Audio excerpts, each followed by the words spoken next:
ஜெபம் செய்வோம். அன்பு நிறைந்த எங்கள் ஆண்டவரே, எங்கள் அனைவருக்கும் தாயும் தந்தையுமாய் இருப்பவரே, நன்றி நிறைந்த இருதயங்களோடு உம்முடைய திருக்குமாரனாகிய இயேசு கிறிஸ்து இந்த பூமியில் எங்களுக்காய் வாழ்ந்த பொழுது கடைசி இரவிலே தன் சீடரோடு கூட இந்த மேல் அறையிலே மிகுந்த மனவலியோடு பகிர்ந்து கொண்ட அந்த உறவை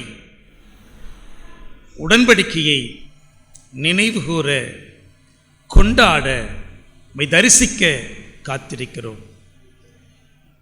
உம்முடைய வார்த்தைகளின் மூலம் அதை அனுபவிக்க உதவி செய்யும். இயேசுவின் திருப்பெயரில் மன்றாடுகிறோம் நல்ல கடவுளே, ஆமென். அன்புக்குரிய திருச்சபையாரே, தென்னிந்திய திருச்சபை நமக்கு கொடுத்திருக்கிற தியான தலைப்பு துன்புறும் மானுடத்துடன் அடையாளப்படுதல். துன்புறும் மானுடத்துடன் அடையாளப்படுதல். Participating or identifying with a suffering humanity. அதை இன்னும் சற்று நான் மாற்றி சொல்லலாம் என்று விழைகிறேன். Identifying or participating in or suffering of the creation என்று நான் மாற்றி சொல்ல விரும்புகிறேன். துன்புறும் மானுடத்துடன் அல்லது துன்புறும் படைப்புடன் நாம் பங்காளிகளாகுதல் அல்லது அடையாளப்படுதல் என்ற தலைப்பில் தியானம் செய்யும்படியாக தென்னிந்திய திருச்சபை நமக்கு அழைப்பு கொடுத்திருக்கிறது. பழைய ஏற்பாட்டு பகுதி மிகுந்த அற்புதமான ஒரு பகுதி. யூத மக்களின் ஆண்டு தொடக்கம் என்று எதுவென்றால், விடுதலை பயல நூல் 12ஆம் அதிகாரம் சொல்லுகிறது, என்று அடிமைகள்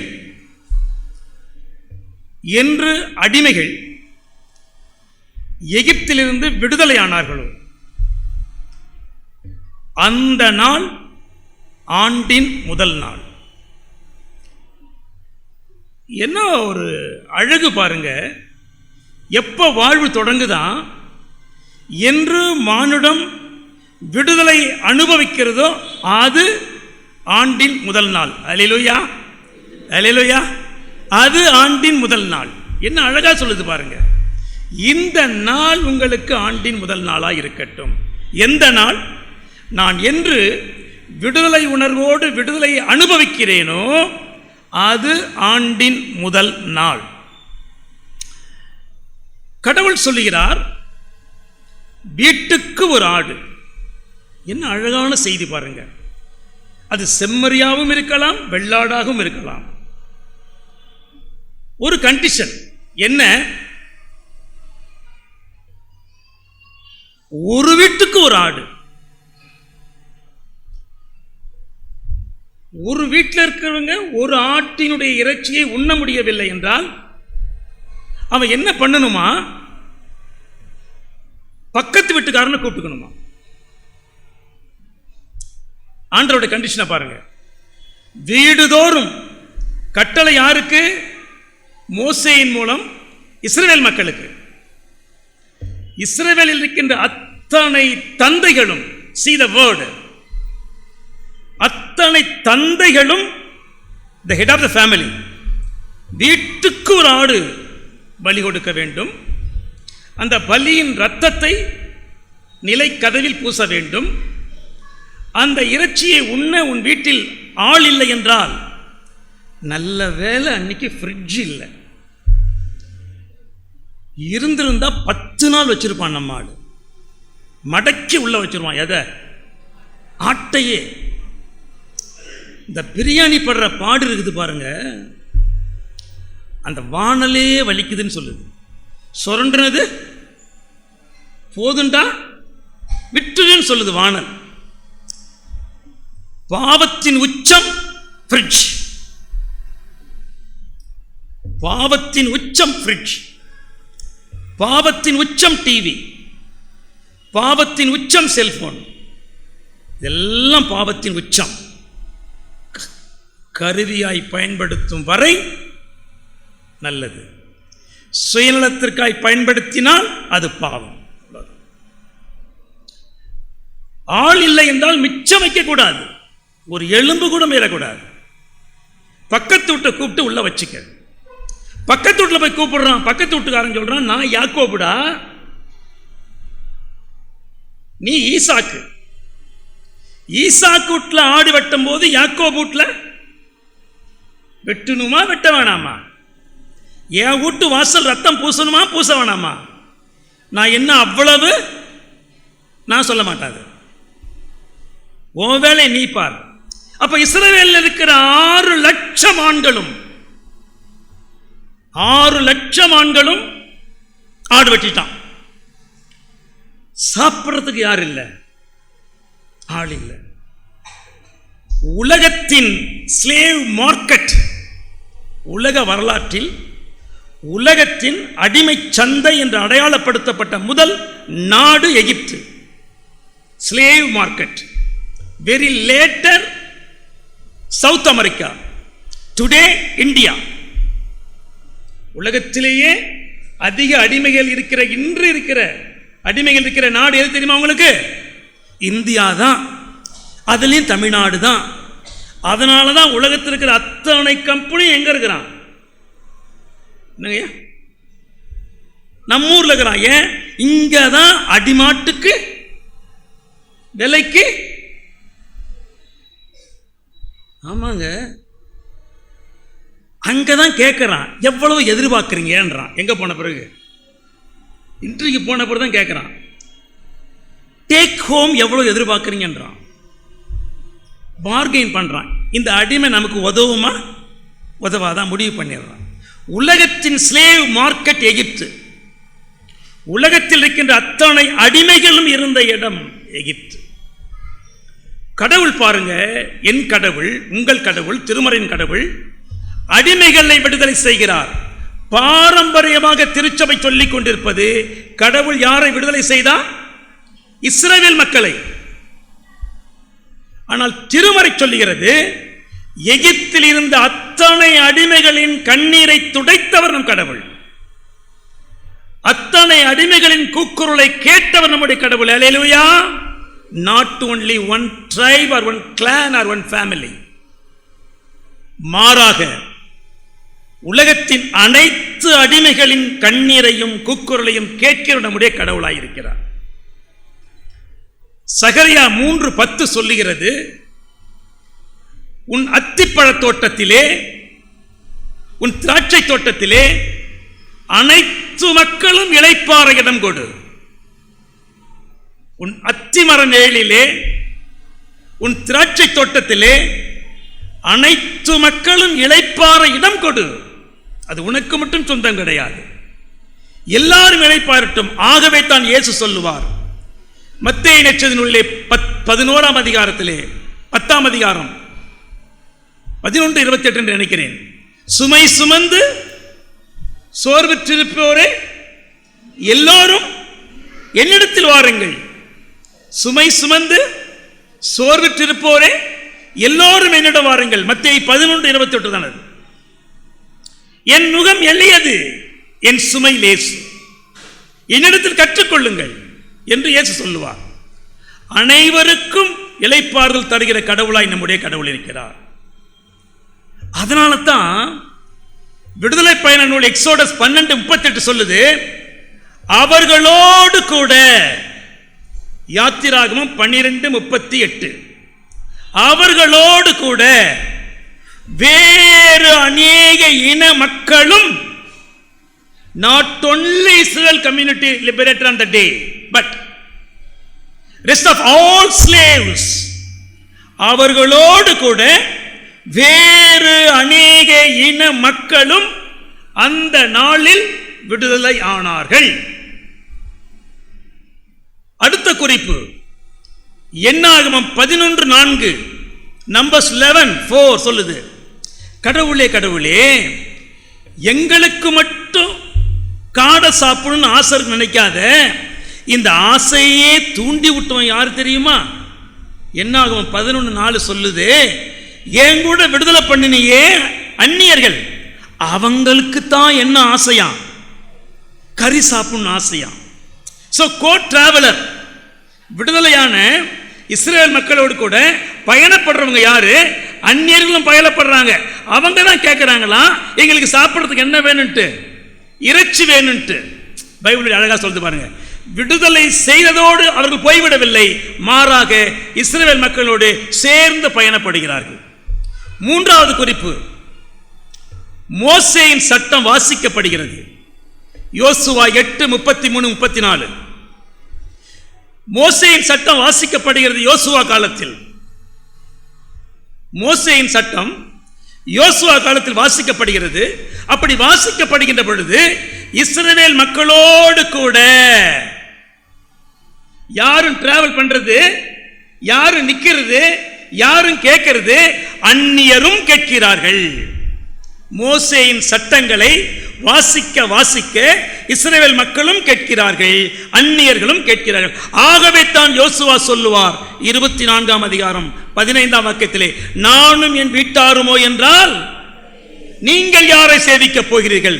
அங்கே நானும் என் வீடு என்றால் நானும் இஸ்ரவேல் மக்களும் கடவுளை சேவிக்கப் போகிறோம், நீங்கள் யாரை சேவிக்கப் போகிறீர்கள் என்று யோசுவா அந்நிய மக்களை பார்த்து கேட்கிறார். அப்படி என்றால் எகிப்திலே அந்த பஸ்கா பண்டிகை கொண்டாடினது யார் என்றால், எகிப்தில் அடிமைகளாயிருந்த அத்தனை மக்களும் இஸ்ரவேலின் வீட்டுக்குள் வந்து ஒன்றாய் அமர்ந்து பஸ்காவை கொண்டாடினார்கள். ஹல்லேலூயா! பஸ்கா பண்டிகை இஸ்ரவேல் மக்களின் பண்டிகை கிடையாது, மாறாக கடவுள் விடுதலை செய்ய முடிவெடுத்த எகிப்தின் அத்தனை அடிமைகளும் சேர்ந்து கொண்டாடிய பண்டிகை பஸ்கா பண்டிகை. இதை நாம் மனசுல வச்சுக்கணும். சங்கீதம் சொல்லுகிறது 116:10. சங்கீதம் 116:10 சொல்லுகிறது, நம்பிக்கையுடன் காத்திருந்தேன். வெரி லாங் இயர்ஸ், மிக நீண்ட வருடங்கள். 400 வருஷம் சில பேர், 430 சில பேர், 450. நீண்ட வருடங்கள் காத்திருந்தேன். எதற்காக? கடவுளின் விடுதலைக்காக. 400 வருஷமா யார் இல்லையா? மனச்சான்றுடைய ஒரு மனிதன் கூட கிடைக்கலையா ஐயா? மனச்சான்றுடைய, மனது இரக்கமுடைய ஒரு மனிதன் கிடைக்கலையா?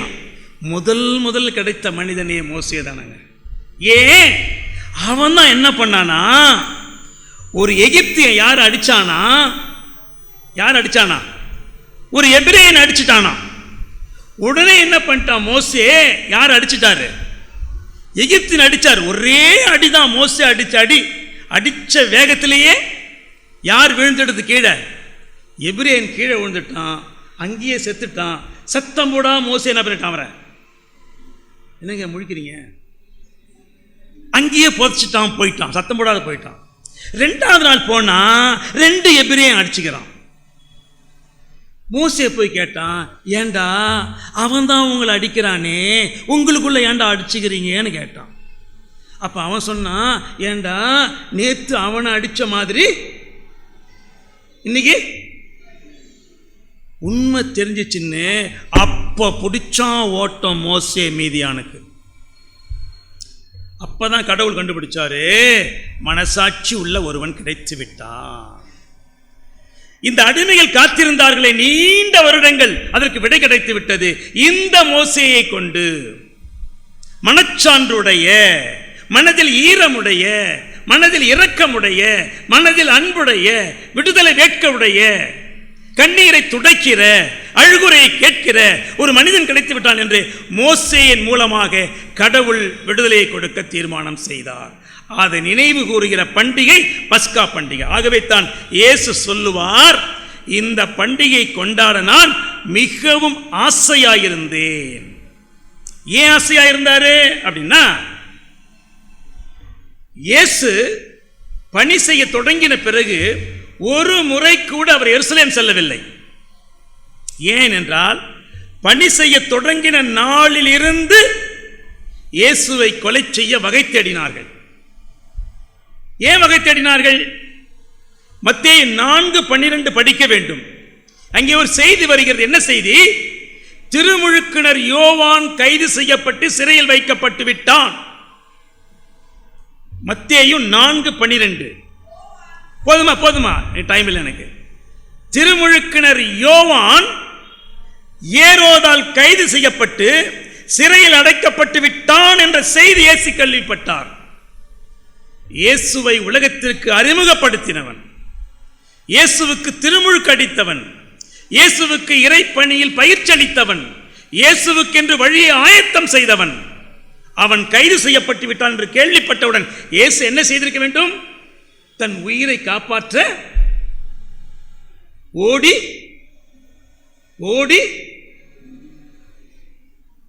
மணிப்பூர்ல நிர்வாணமாய் துரத்தினால் என்ன, தேவாலயங்களை கொளுத்தினால் என்ன,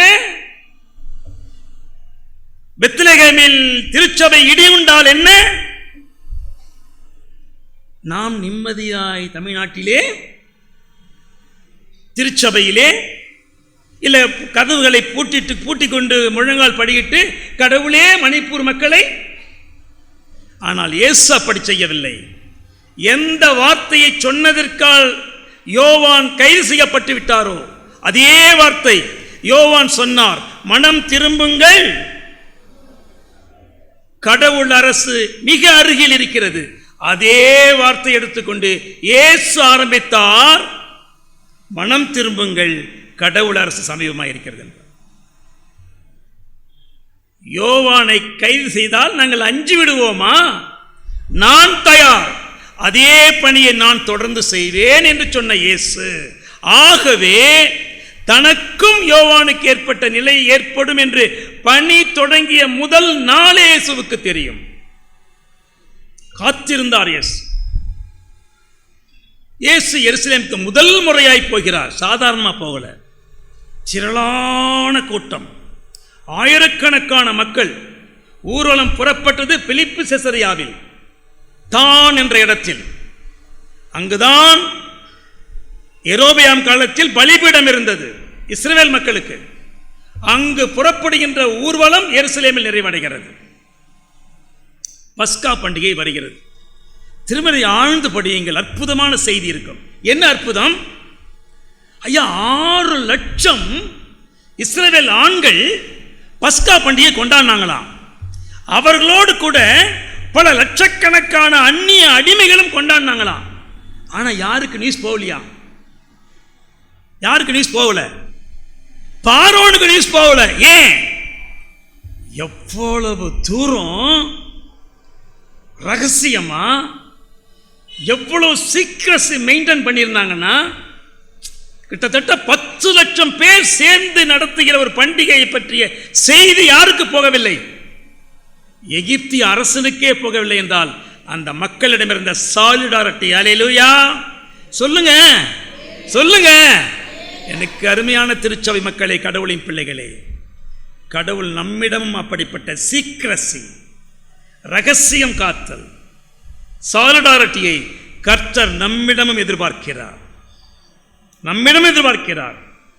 ஏனென்றால் அப்படி இருந்தால் தான் இந்தியாவில் கிறிஸ்தவம் தக்க வைக்க முடியும். அச்சுறுத்தல் இருக்கிறது. நாம் நினைப்பது போல எளிதான யுகம் கிடையாது. இனி நாம் நினைப்பதை போல கிடையாது. ஒவ்வொரு அடியும் எச்சரிக்கையோடு வைக்க வேண்டியது. அதே போல இயேசு என்ன செய்கிறார்? மார்க் 16ஆம் அதிகாரம் படிக்க வேண்டும். சீடர்கள் வந்து கேட்பார்கள் இயேசுவிடம். என்ன கேட்பார்கள்? எங்கே பஸ்காவை நீர் உண்ண இருக்கிறீர் என்று கேட்பார்கள். ஏன்? யாருக்கும் தெரியல பஸ்கா எங்க இயேசு செலிப்ரேட் பண்ண போறாருன்னு. எருசலேம் வந்துட்டார், யாருக்குமே தெரியல. ஈவன் டு அப்போஸ்தலர்ஸ், அப்போஸ்தலருக்கும் தெரியல. இயேசு சொல்லுவாரு, 2 பேரை கூப்பிட்டு என்ன சொல்லுவாரு? நீங்கள் ஊருக்குள்ளே போங்கள். திருமுறை அழகா வாசியுங்கள். நீங்கள் ஊருக்குள்ளே போங்கள். ஊருக்குள் நுழைந்தவுடன் அங்கே ஒரு ஆண், எ மேல், ஒரு ஆண் மண்குடம் சுமந்து கொண்டு வருவான். வழக்கமாய் யூத சமூகத்திலே, இஸ்ரவேல் சமூகத்திலே யார் தான் தண்ணி தூக்குவாங்க தெரியுமா? பெண்ணு தான் தண்ணி தூக்குவாங்க. இப்பயும் அப்படிதான். குழாய்க்கு யார் தான் போவா? என்னம்மா? எங்கள் ஊரில் நான் தான் போகிறேன். பரவாயில்ல, உங்கள் ஊரில் பெண்கள் தான் போகிறீங்கன்னு நினைக்கிறேன். ஏன்னா எல்லாம் ஒத்துக்கிறீங்க அதை. ஐயா, ஈசாக்குக்கு பொண்ணு பார்க்க போகும்போது யார் தான் தண்ணி தூக்க வந்தது? இயேசு சமாரியாவுக்கு போகும்போது யார் தான் தண்ணி தூக்கிட்டு வந்தது? ஆனா இங்க பாருங்க, ஒரு ட்விஸ்ட் பாருங்க. நீ ஊருக்குள்ள போ, பைபிளை படிங்க, பைபிளை படிக்கணும். ஊருக்குள்ள போ, ஒரு ஆண் மண் குடம் சுமந்து கொண்டு வருவான். குடம், பல்வேறு குடங்கள் இருக்கிறது. நீ காணாவூர் கல்யாணத்தை படிச்சீங்கன்னா அங்க என்ன காணப்படும்? கற்சாடி. ஆனா இவங்க என்ன இருக்குது? இதெல்லாம் சிம்பல்ங்க, சைன்ங்க, அடையாளம்.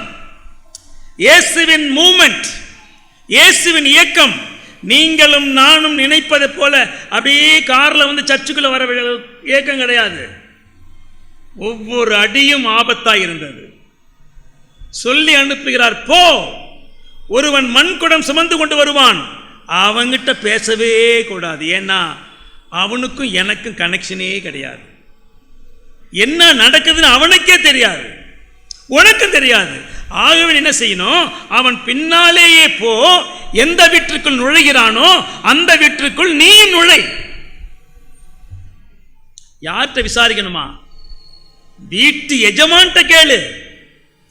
ஆண்டவர் எங்கே பஸ்கா அருந்த இடம் என்று கேள், அவன் உனக்கு காட்டுவான். அப்ப யார் யாருக்கு தான் டிஸ்கஸ் நடந்திருக்குது? இயேசுவுக்கும் அந்த வீட்டு எஜமானனுக்கும். see the movement of Jesus. என்ன மாதிரி மூவ்மெண்ட் நடந்தது பாருங்க. அப்போஸ்தலருக்கும் தெரியல, ஒருத்தனுக்குமே தெரியல இயேசு எப்படி பேசினாருன்ட்டு. எப்படி பேசியிருப்பாரு? 3.5 வருடங்கள் அவர் உறங்க கூட இல்லையா? 3.5 வருடங்கள் உறங்க கூட இல்லை. அதனாலதான் கலிலேயாவில் ஒரு ஏரியில இந்த கரையிலிருந்து அந்த கரைக்கு போறதுக்குள்ள தூங்கிட்டாராம். ஜஸ்ட் ஒரு ஏரி, நாட் சி. ஏன் அவ்வளோ டயர்டு? இயேசுவும் சீடர்கள் படகில் போய்கொண்டிருக்கிறார்கள், இயேசுவோ தூங்கிவிட்டார். அவ்வளோ டயர்டு அவருக்கு. அவன் இடம் கிடைச்சா படுத்து தூங்கிடுவார். அந்த மாதிரி. ஏன் அவ்வளோ தூரம் அவருக்கு ஆபத்து சூழ்ந்திருந்தது. இதுதான் யதார்த்தமான இயேசுவின் வாழ்க்கை. அங்க போய் பார்த்தா எல்லாம் ஆயத்தமாயிருந்தது. சரி, அப்ப இயேசு சொல்லுவாரு, என்ன சொல்லுவாரு? பந்தியில் அமர்ந்த உடனே இயேசு சொல்ற முதல் வார்த்தை என்ன? என்னோடு கூட பாத்திரத்தில். அந்த வார்த்தை நீங்க எல்லாம் படிக்கணும். எப்படி படிக்கணும்? என்னோடு கூட பாத்திரத்தில். மத்தேயு 26:23. என்னோடு கூட இதே பாத்திரத்தில் எவன் அப்பத்தை திராட்சை ரசத்தை தொடுகிறானோ. see the intimacy, the close circle. இப்போ ஒரே தட்டில் யார் சாப்பிடுவா? ஒரே தட்டில் யார் சாப்பிடுவா? அம்மா அம்மா பிள்ளைங்க சாப்பிடுவாங்க. அப்பா தட்டில் கூட நான் சாப்பிட்டுலாம் பார்த்ததில்லை. ஆமாம், ரைட்டா ராங்? உண்மையாக பொய்யா? அம்மா தட்டுனா அது என்னமோ ஒரு எனக்கு எங்கேயுமே நான் பார்த்தவர்களும் அப்பா சாப்பிடும்போது கூட உட்காந்து சாப்பிட்டு பார்த்துருக்க மாட்டேன். யார் கூட தான் உட்காந்து சாப்பிடுவாங்க பிள்ளைங்க? அல்லேலூயா சொல்லுங்க, சொல்லுங்க. ஆமாங்க, அது அம்மான்னா அம்மா தாங்க.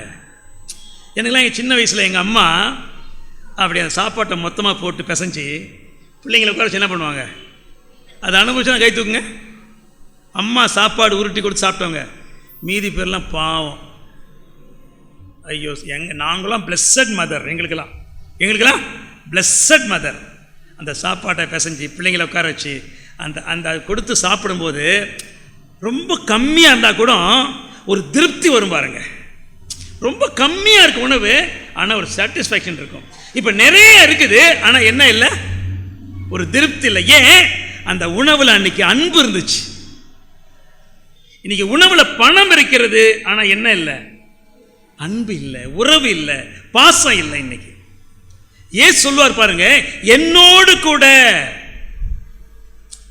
அப்படி சொல்லும் போதாவது என்ன பண்ணிருக்கணும்? பட்டுன்னு கையை எடுத்துருக்கணும். யாரு? யூதாஸ். ஐயோ, நம்மள அவரு கண்டுபிடிச்சிட்டாரு. எவ்வளவு அனுமதிக்கிறார்.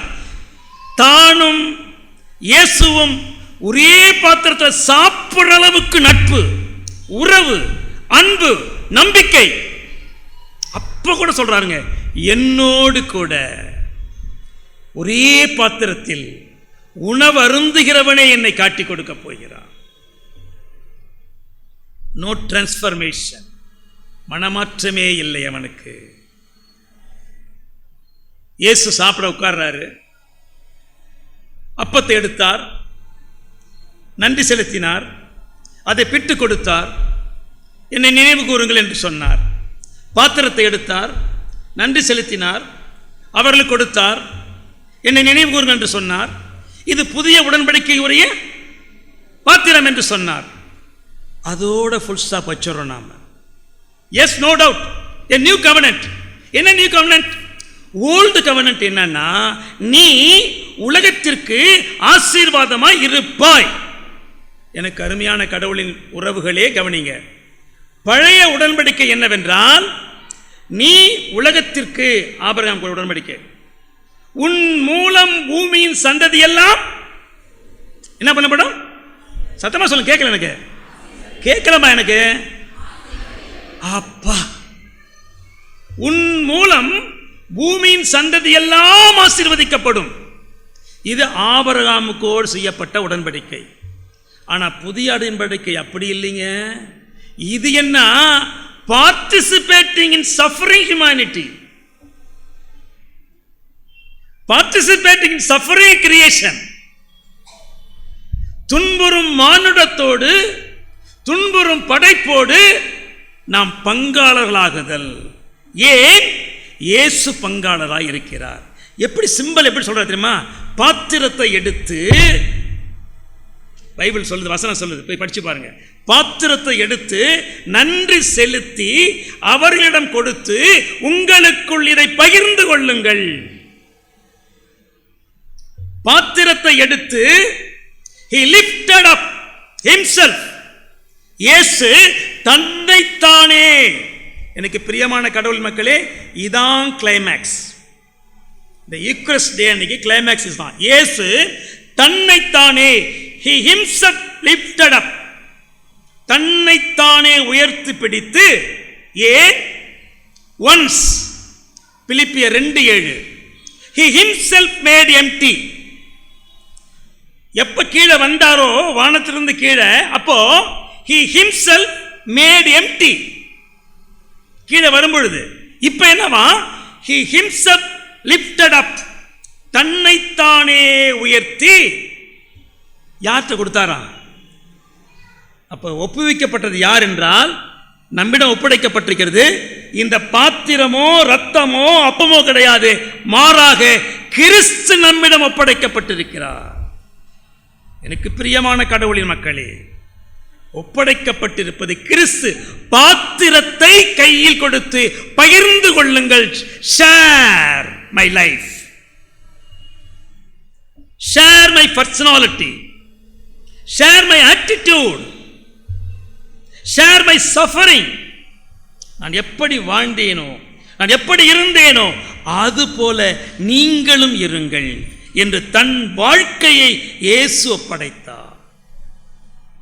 எனக்கு பிரியமான கடவுளின் மக்களே, ஆகவே தான் பவுல் சொல்லுவார் கொலோசியர் 1:24, இயேசு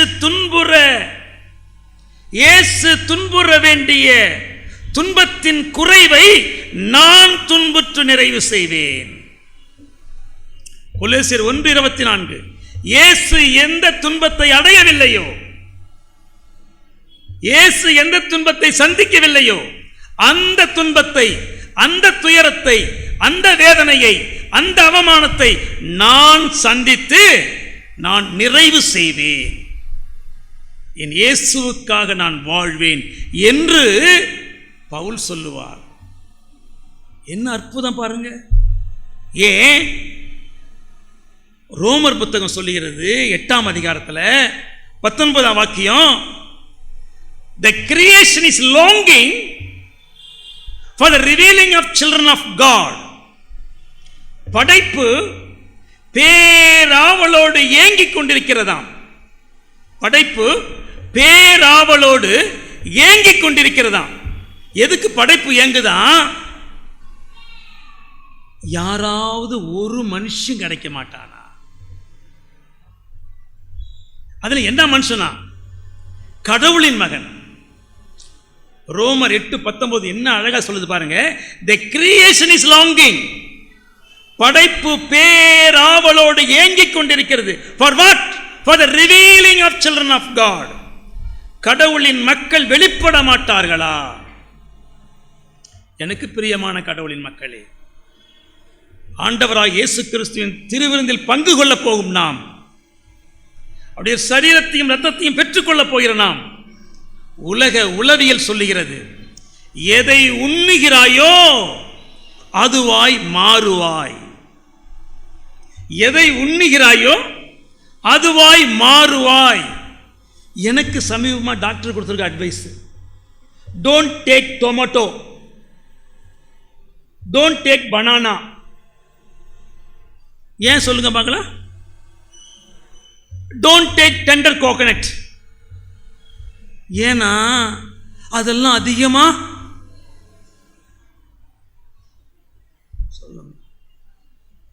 பொட்டாசியம் இருக்குதான். என்ன இருக்குதா? அதை சாப்பிட்டா என்னவா மாறுவனா? நானே பொட்டாசியமா மாறிடணும்னா. அதனால என்ன பண்ண சொல்லிட்டான்? ஜூலை மாதம் 2018 ஜூலை 9 நோ கிரீன்ஸ்ன்ட்டான். நோ கிரீன்ஸ்னா என்ன? எந்த கீரையும் தொடக்கூடாதுன்ட்டான். 2018 7 வருஷமாக க்ரீனை கண்ணால் கூட பார்த்ததில்லை நான். ஏன்? அது சாப்பிட்டா நான் பொட்டாசியமாக மாறிடுவேன்னா. அது சயின்ஸு சொல்லுது, உளவியல் சொல்லுது, எதை உண்ணுகிறாயோ அதுவாய் மாறுவாய். பைபிள் சொல்லுது, நீ கிறிஸ்துவை உண்டால் கிறிஸ்துவாய் மாறுவாய். நீ கிறிஸ்துவை உண்டாய் கிறிஸ்துவாய் மாறுவாய்.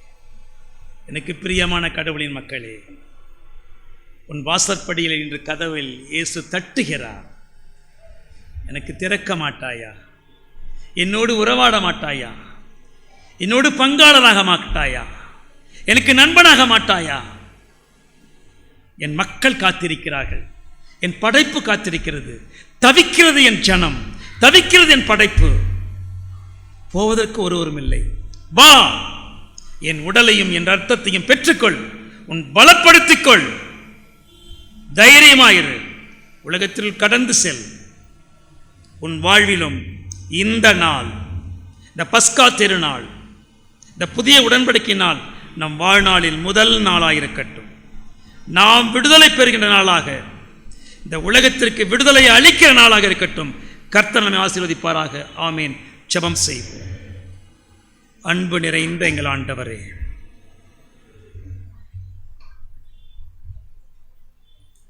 எகிப்து நாட்டிலே அடிமைகளாயிருந்த அத்தனை மக்களையும் பேரன்பு கொண்டு விடுதலை செய்தீரே, நன்றி அப்பா. உம்முடைய திருக்குமாரனை இந்த உலகத்திற்கு அனுப்பி அவர் மூலமாக, அவர் அன்பின் மூலமாக உலகத்தில் இருக்கிற சகல மக்களுக்கும் வாழும் உரிமையை பெற்றுக் கொடுத்தீரே, நன்றி ஐயா. அன்பின் ஆண்டவரே, அந்த விடுதலை எங்களுக்கு மட்டும் சொந்தம் என்று எண்ணாதபடிக்கு, அந்த வாழ்வு எங்களுக்கு மட்டும் சொந்தம் என்று எண்ணாதபடிக்கு, அந்த அன்பும் அந்த விடுதலையும் அந்த மகிழ்ச்சியும் அந்த சமாதானமும் அனைத்து படைப்புக்கும் சொந்தம் என்று எங்களை அர்ப்பணிக்கிறோம் சுவாமி. உம்முடைய திருவிருந்தில் பங்கு கொள்ளப் போகும் நாங்கள், உம்முடைய சரீரத்தையும் இரத்தத்தையும் பெற்றுக்கொள்ளப் போகும் நாங்கள், அவைகளால் பலப்பட்டு நாங்கள் கிறிஸ்துவாய் மாறி இந்த உலகத்திற்குள் கடந்து சென்று உம்மை வெளிப்படுத்த, உம்முடைய அன்பை இந்த உலகம் ருசி பார்க்க எங்களை கருவிகளாய் அர்ப்பணிக்கிறோம். பொறுப்பெடுத்து ஆசீர்வதிப்பீராக. இயேசுவின் திருப்பெயரில் மன்றாடுகிறோம் நல்ல கடவுளே. ஆமென்.